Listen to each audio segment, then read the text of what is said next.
Unbelievable. I think it's crazy. Bat বলের বিশাল মহারণ দেখার জন্য প্রস্তুত ক্রিকেট ইতিহাসের প্রথম অস্থায়ী স্টেডিয়াম। আর সেই স্টেডিয়ামে প্রথম ম্যাচটাই খেলবে বাংলাদেশ। অস্থায়ী এই স্টেডিয়াম দেখে নিজের আবেগ ধরে রাখতে পারেননি টাইগার অধিনায়ক।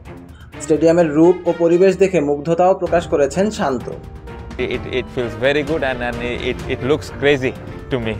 2022 সালে ফুটবল বিশ্বকাপে প্রথমবারের মতো অস্থায়ী স্টেডিয়াম বানিয়ে গোটা বিশ্বকে তাক লাগিয়ে দিয়েছিল কাতার। 974টি কন্টেইনার দিয়ে অস্থায়ীভাবে বানানো হয়েছিল স্টেডিয়াম 974। ফুটবল বিশ্বকাপের ইতিহাসে এটিই প্রথম অস্থায়ী স্টেডিয়াম। ফুটবলের পর এবার ক্রিকেটেও খেলা হবে অস্থায়ী স্টেডিয়ামে। মাত্র 5 মাসের মধ্যে নিউ ইয়র্কের Nassau county international cricket stadium তৈরি করেছে আয়োজক কর্তৃপক্ষ। যুক্তরাষ্ট্রের 3টি স্টেডিয়ামে হবে টি-20 বিশ্বকাপের এবারের আসর। তবে সবচেয়ে বেশি আলোচনা হচ্ছে নিউ ইয়র্কের এই স্টেডিয়ামকে ঘিরেই। আলোচনা হওয়াটাও খুব স্বাভাবিক। একটি বেসবল মাঠকে কিভাবে এত অল্প সময়ের মধ্যে পরিপূর্ণ এক ক্রিকেট স্টেডিয়ামে রূপান্তর করেছে দেশটি, এই নিয়ে আগ্রহের কমতি নেই মানুষের। তার উপর আবার এটি হতে যাচ্ছে ক্রিকেট ইতিহাসের প্রথম অস্থায়ী স্টেডিয়াম।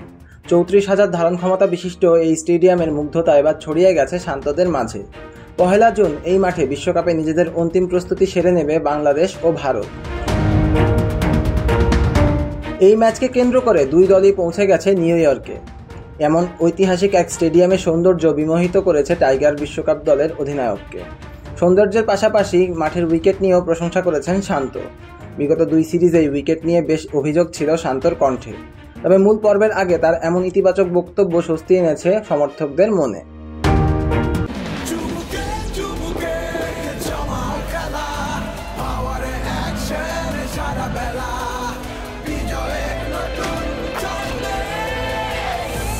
Power, চুমুকে অ্যাকশন। আইসিসির প্রকাশিত এক ভিডিওতে বাংলাদেশ অধিনায়ক শান্ত বলেছেন, অবিশ্বাস্য, এটা দারুণ ব্যাপার। আমি যখন পুরো স্টেডিয়াম দেখেছি, উইকেট এবং পরিবেশ দেখে অনেক ভালো লেগেছে। এটা আমার কাছে দুর্দান্ত লেগেছে। আমরা সবাই জানি এখানে বেসবল ও বাস্কেটবল হয়ে থাকে, তবে আমরা ভাবিনি এখানে ক্রিকেটও হবে। এটা একটি পরিপূর্ণ ক্রিকেট মাঠ। মাঠ খুবই ভালো। আমরা সবাই সোশ্যাল মিডিয়ায় দেখেছিলাম এখানে কিছুই ছিল না, কিন্তু এখন পরিপূর্ণ ক্রিকেট স্টেডিয়াম লাগছে। এবারের বিশ্বকাপে মোট 9টি স্টেডিয়ামে খেলা হলেও আসরের দ্বিতীয় সর্বোচ্চ 8টি ম্যাচ হবে নিউ ইয়র্কের এই স্টেডিয়ামে। তার মধ্যে আবার ভারত পাকিস্তান মহারণও হবে আইকনিক এই স্টেডিয়ামে। বাংলাদেশের গ্রুপ পর্বে 1 ম্যাচ খেলার কথা রয়েছে এই মাঠে। নিজেদের দ্বিতীয় ম্যাচে দক্ষিণ আফ্রিকার বিপক্ষে এই মাঠেই খেলতে নামবে শান্ত বাহিনী। সিয়াম তালুকদার, অনফিল্ড।